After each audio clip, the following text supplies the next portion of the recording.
आइए जानते हैं आज के प्रमुख अंतर्राष्ट्रीय खबरों को। पहले एक नजर हेडलाइंस पर। AFSPA हटने से कश्मीर के आम लोगों के लिए क्या बदल जाएगा, अमित शाह का बयान।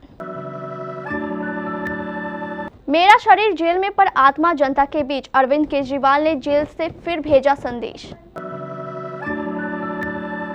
मार्च है तो बेटा 2 बार रहे सांसद, नामांकन भरने का समय खत्म होते ही कयास और चर्चाएं समाप्त। मुरादाबाद से रुचि वीरा ही होंगी सपा उम्मीदवार, नाराज एसटी हसन बोले अखिलेश बताएं क्यों काटा टिकट। फेमा मामले में महुआ और दर्शन हीरानंदनानी को ईडी का समन, पूछताछ के लिए किया तलब। कोलकाता एयरपोर्ट पर बड़ा हादसा, आपस में टकराए इंडिगो और एयर इंडिया के विमानों के पंख। यूएन के प्रस्ताव के बाद क्या इजराइल अब अलग थलग पड़ रहा है। विदेश मंत्री जयशंकर के इस कदम से तिलमिलाया चीन, भारत को दिया ये संदेश। कपिल शर्मा के साथ फिर काम करने पर खुश हैं सुनील ग्रोवर, और मुंबई को मुश्किल में डाल सकते हैं ये खिलाड़ी। केंद्रीय गृह मंत्री अमित शाह ने जम्मू कश्मीर पर बड़ा बयान दिया है। उन्होंने कहा केंद्र सरकार सशस्त्र बल एक्ट यानी AFSPA को रद्द करने पर विचार करेगी।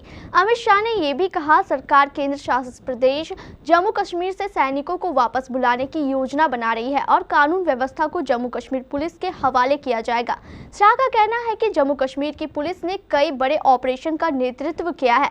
शाह ने पाकिस्तान को दो टूक कहा, हम कश्मीरी युवाओं से बातचीत करेंगे, न कि उन संगठनों से जिसकी जड़ पाकिस्तान से जुड़ी हुई है। शाह ने पाकिस्तान की बदहाली का हवाला दिया और कहा कश्मीर को सिर्फ पीएम मोदी ही बचा सकते हैं। शाह ने साफ शब्दों में कहा बीजेपी और पूरी संसद का मानना है कि POK भारत का अभिन्न अंग है। POK में रहने वाले मुस्लिम भाई भी भारतीय हैं और हिंदू भाई भी भारतीय हैं। POK पर पाकिस्तान का अवैध कब्जा है। दिल्ली के मुख्यमंत्री अरविंद केजरीवाल का दिल्ली और देशवासियों के लिए संदेश लेकर उनकी पत्नी सुनीता केजरीवाल बुधवार को एक बार फिर सामने आई। उन्होंने बताया कि कैसे ईडी की कस्टडी में होने के बावजूद सीएम केजरीवाल दिल्ली वासियों के लिए फिक्रमंद है। सुनीता केजरीवाल ने कहा कि सीएम ने संदेश भेजा है कि मेरा शरीर जेल में है लेकिन आत्मा आप सबके बीच है, आंखें बंद करो, मुझे अपने आसपास महसूस करोगे। सुनीता केजरीवाल ने कहा कि मुख्यमंत्री को डायबिटीज है और शुगर लेवल ठीक नहीं चल रहा, फिर भी उनका निश्चय दृढ़ है। सीएम केजरीवाल ने मुझे बताया कि 2 साल में 250 से अधिक रेड करने के बाद भी ईडी को एक पैसा नहीं मिला। 28 मार्च को कोर्ट में सीएम सबूतों के साथ तथाकथित शराब घोटाला का खुलासा करेंगे और बताएंगे कि पैसा कहां है।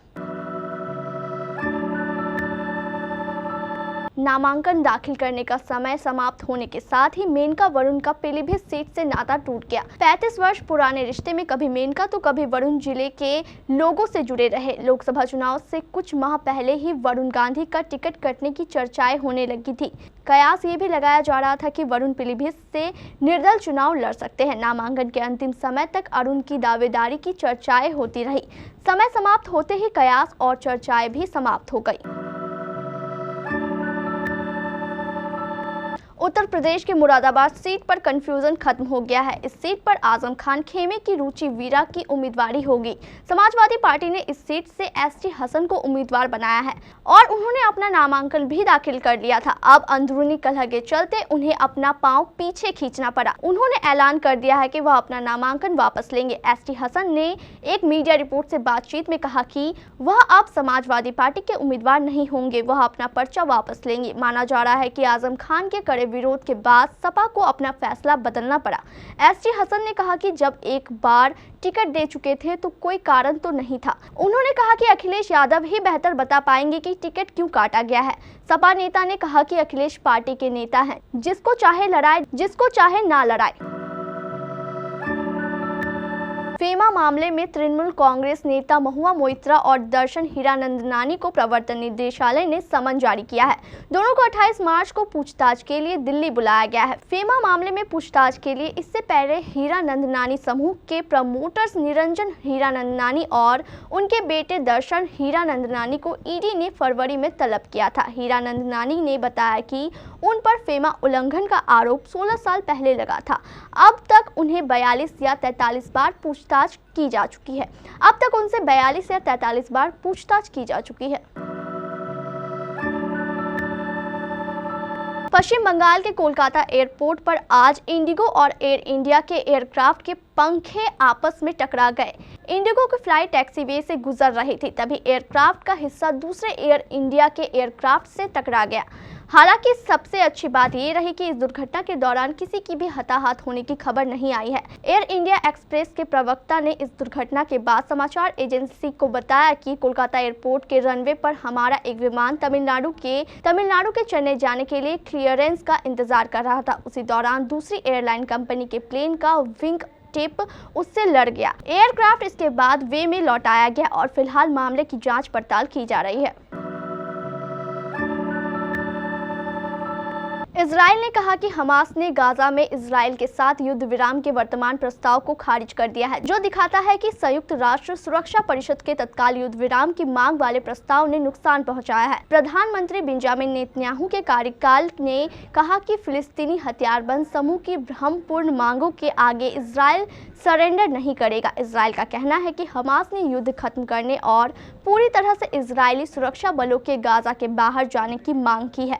वहीं अमेरिका ने कहा कि इजराइल का बयान लगभग हर मामले में गलत है।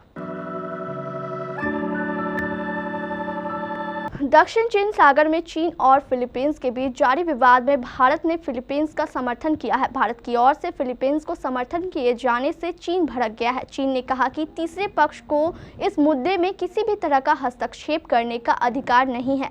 भारत के विदेश मंत्री एस जयशंकर ने मंगलवार को कहा था कि भारत राष्ट्रीय संप्रभुता को बनाए रखने में फिलीपींस का दृढ़ता से समर्थन करता है। विदेश मंत्री जयशंकर की ओर से की गई टिप्पणी पर चीन के विदेश मंत्रालय की प्रवक्ता लिन जियान ने प्रतिक्रिया देते हुए कहा कि समुद्री विवाद संबंधित देशों के बीच हल किया जाता है। तीसरे पक्ष को किसी भी प्रकार का हस्तक्षेप करने का हक नहीं है।